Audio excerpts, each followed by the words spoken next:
Hello students, welcome to EPG Pathshala.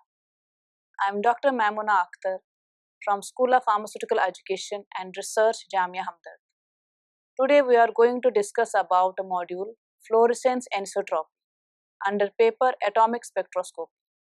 After completing this module, you should be able to understand what is fluorescence anisotropy, how fluorescence anisotropy and polarization originates, what is theory behind the anisotropy, and excitation photoselection of fluorophores, the application of the anisotropy, and various methods of measurement of fluorescence anisotropy like L format method, T format method, and various factors which affects the anisotropy.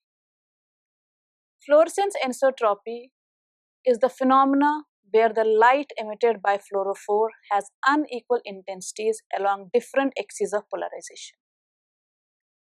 Early pioneers in this field include Alexander Jablonski, Giorgio Weber, and Andreas Albert. The measurement of fluorescence anisotropy is a powerful tool in biochemical research and medical testing. Upon excitation with polarized light, the emission from many samples is polarized, and this phenomena, this basic principle is used for the measurement of different phenomena in the biological system. The extent of polarization of the emission is described in terms of anisotropy. This slide shows you the measurement of fluorescence anisotropy. In the right upper corner, you can see an absorption transition dipole moment, which is slightly different than the emission transition dipole moment. The anisotropy is measured at an angle perpendicular to the excitation polarizer. The sample cell is kept at center, and at 90-degree excitation polarizer is kept to the emission polarizer. And polarization is calculated by using the equation for both polarization as well as the anisotropy. The polarization is indicated by P and the anisotropy is indicated by R. Anisotropy is measured by exciting a sample with vertical polarized light. The electric vector of excitation light is oriented parallel to the vertical or z-axis.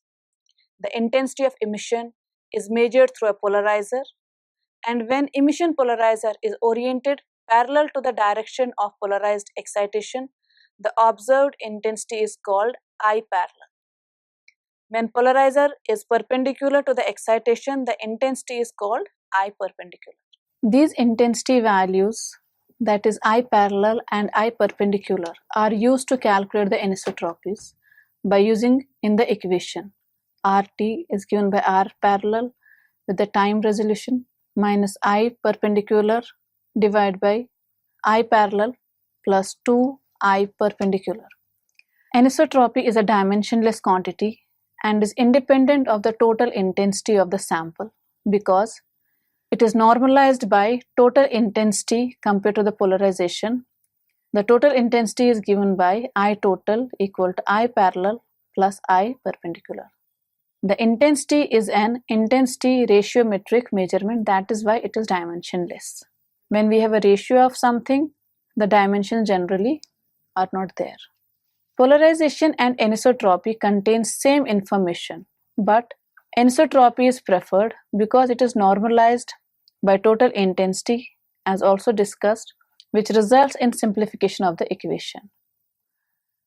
Earlier, the term polarization was used, however, and was given by the equation P equal to I parallel minus I perpendicular divided by I parallel plus I perpendicular, whereas anisotropy is given by 2P divided by 3 minus P, which is interchangeable with the polarization by equation P equal to 3R over 2 plus R, where P is the polarization, R is anisotropy.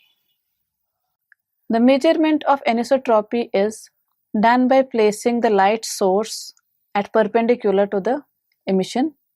The anisotropy of a light source is defined as the ratio of the polarized component to the total intensity, and this is given by equation R equal to Iz, that that is intensity at the z-axis minus intensity on the y-axis divided by the summation of intensity on all the axes ix plus iy plus iz. And you can write in a summation form iz minus iy divided by I total. So from where this anisotropy came into existence? Why there are two terms that exist for the same phenomena? So they have some rational origin. Let's consider partially polarized light traveling across x-axis. The intensity Iz and Iy can be measured by a direct detector and polarizer positioned on x-axis. It is believed when excitation is made by the polarized light, the emission is also polarized. Therefore, the polarization of light is defined as the fraction of light that is linearly polarized and is given by P equal to P over P plus N, where capital P is the intensity of the polarized light, small p is given by the difference in the intensity of the z and the y-axis, and N is intensity of the natural component and can be calculated from the intensity on y-axis. You can say 2 times intensity on y-axis. For vertically polarized, Iz is equal to Ix and Iy is equal to I perpendicular. If we substitute the value of equation 1, following equation is obtained, which is a standard definition for polarization. That is polarization given by I parallel minus I perpendicular divided with the summation of 2. The anisotropy of light is defined as the ratio of the polarized component to the total intensity, explained in the earlier slides also. That is, R is given by the difference between the intensity of the two lights on two planes, Z and Y, divided by the total intensity, that of X, Y, and Z. Now coming to theory of anisotropy. The theory of fluorescence anisotropy can be derived by consideration of a single molecule. That means interaction of single molecule with the incident radiation. Let's assume the absorption and emission transition moments are parallel to each other.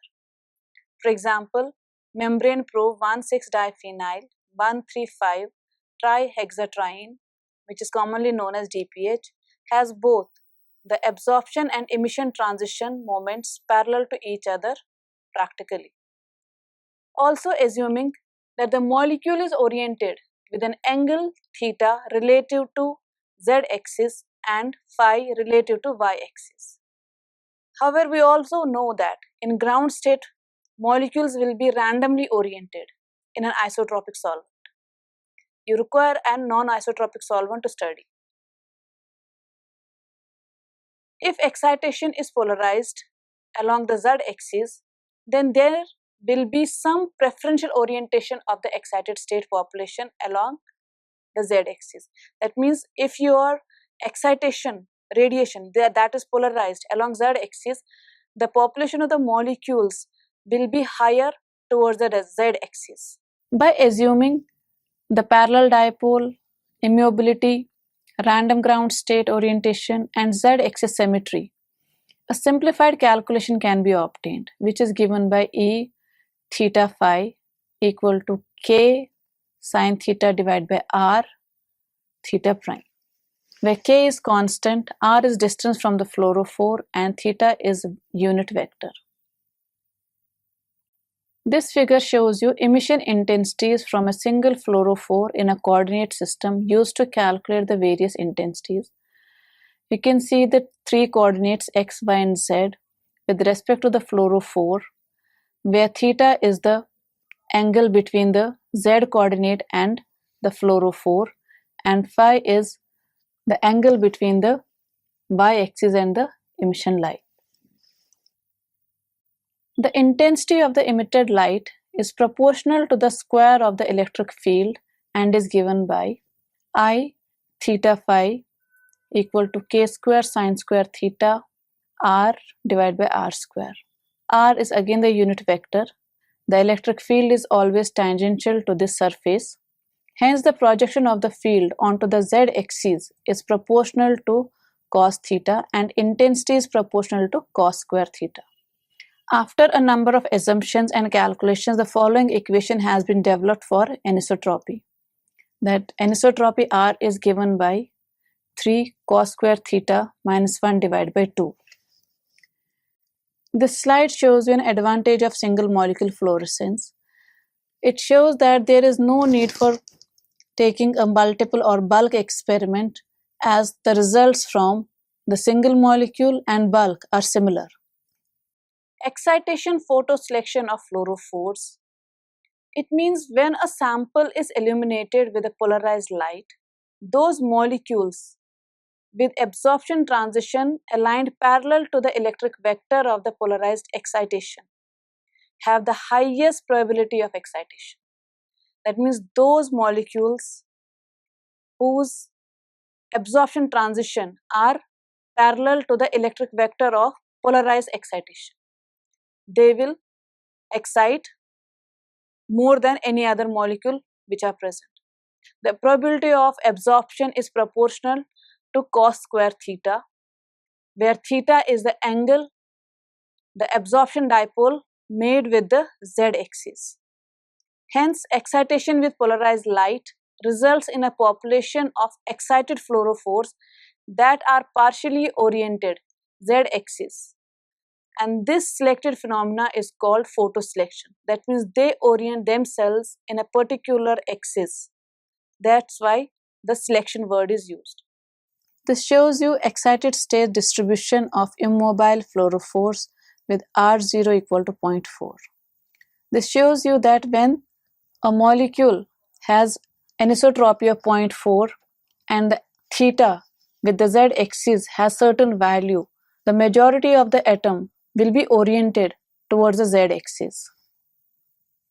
The distribution of the molecule excited by vertical polarized light is given by equation f theta d theta equal to cos square theta sin d theta. This equation determines the maximum photoselection that can be obtained using one photon excitation of an isotropic solution. More highly oriented population can be obtained by using multi-photon excitation. Since anisotropy is function of cos square theta, calculation of cos square theta allows the calculation of anisotropy. Excitation anisotropy spectra. So once you have measured the anisotropy, so we actually have to report it in the form of the spectra. So what is anisotropy spectra? The anisotropy spectrum is a plot of the anisotropy versus the excitation wavelength for a fluorophore in a dilute vitrified solution. The fundamental anisotropy of fluorophore is given by R0 equal to 2 or 5, 3 cos square beta minus 1, where beta is the angle between the absorption and emission transition, R0 is the anisotropy observed in the absence of other depolarizing processes. This shows the relationship between angular displacement of transition moment and the fundamental anisotropy or polarization. It means if the degree of angle between the excitation and emission spectra is 0, 45, 54.7, 90 and anisotropy of 0.4, 0.1, okay, so decreasing anisotropy will be observed and the polarization will be from positive to negative. Excitation anisotropy spectra measurements require special conditions. That means when you have to measure anisotropy, following conditions should be kept in mind. 1. The rotational diffusion should be avoided. And in order to avoid this rotational diffusion, probes are examined in solvents that form a clear glass at low temperature, such as propylene glycol. Second, solutions must be optically dilute to avoid depolarization due to radiative reabsorption and emission. One of the most commonly used solvent is propylene glycol and the temperature is -60 to -70 degrees. Measurement of fluorescence anisotropies. Fluorescence anisotropies can be measured by two methods actually. One is called as L-format method, and this is very commonly used because most of the fluorometers available have only single emission channel. So they use only single emission channel, and fluorescence is given by I vertical with the GI, that's vertical and horizontal, divided by the summation of 2. The other format used is T format method, where a parallel and perpendicular component are observed simultaneously through separate channels. This is not used, however, these days. This slide shows you a schematic diagram for T format measurement of fluorescence anisotropy. T format uses both vertical and parallel detection. So in case of L format, it requires 4 individual measurements, that is intensity at vertical, horizontal, vertical and horizontal. Whereas in case of T format, since 2 channels are used, a ratio of the 2 intensities, 4 intensities are there, but the ratio of 2 are present here. So L format is used nowadays, however T format is not used. So like fluorescence, anisotropy is also affected by number of factors. First, dilution viscous solution, for example propylene glycol if you are using. So in case of L format, it requires 4 individual measurements, that is intensity at vertical, horizontal, vertical and horizontal. Whereas in case of T format, since 2 channels are used, a ratio of the 2 intensities, 4 intensities are there, but the ratio of 2 are present here. So L format is used nowadays, however T format is not used. Like fluorescence is affected by many other factors, anisotropy is also affected by a number of factors. Here are some extrinsic causes that affect anisotropy. In a condition like using dilute viscous solution of propylene glycol, we can observe anisotropy or we can observe cos beta, an angle between the absorption and emission dipole as function of excitation wavelength. If using concentrated viscous solution, then anisotropy decreases by energy migration. It's a distance dependence of radiation less energy transfer. The dilute non-viscous solution of water, ethanol at room temperature results in decrease in anisotropy due to Brownian rotation, because when you decrease the solution viscosity, the movement of the ions or atoms increases, that results in collision loss of energy. The molecular property is size and shape of the fluorophore macromolecule, which is actually responsible for this effect. Slide shows you the effect of rotational diffusion. So rotational diffusion actually depolarizes the emission. So depending on viscosity, temperature, specific interaction with the environment happens, like shape and volume of the fluorophore. And assuming that the absorption and emission dipole moment are parallel, different kind of effects can be seen. There are number of known causes or known reasons which result in depolarization. However, some causes are there which cannot be understood, and we term them trivial causes. So the measured anisotropies can be lower than actual values due to these trivial reasons. For example, light scattering. Because we know the biological samples are not absolutely clear, so in case turbidity of biological samples is there, that results in the light scattering, which will actually decrease the value of the anisotropy. Reabsorption. If there is large spectral overlap of fluorescing solutions, they often show effect of radiative transfer. The misalignment of polarizers also lead to the decrease in the actual value of the polarization, or you can say anisotropies. The anisotropic measurements can be used in number of biological studies. Various biochemical applications have been done or obtained by steady state of anisotropies. For example, protein binding studies, or you can say protein binding of peptides to proteins have been studied. An example is mentioned here, that is aclamodulin, which is a protein kinase activate. For example, calmodulin, which is a peptide, and it activates number of proteins on intracellular enzymes such as MLCK, that is myosin light chain kinase, the amino acid sequence RS20 of this MLCK binds to calmodulin that contains tryptophan residue. That means this amino sequence RS20 of MLCK, it contains a tryptophan residue that binds to the calmodulin. The selective calmodulin contains only tyrosine that absorbs at 295 nanometers.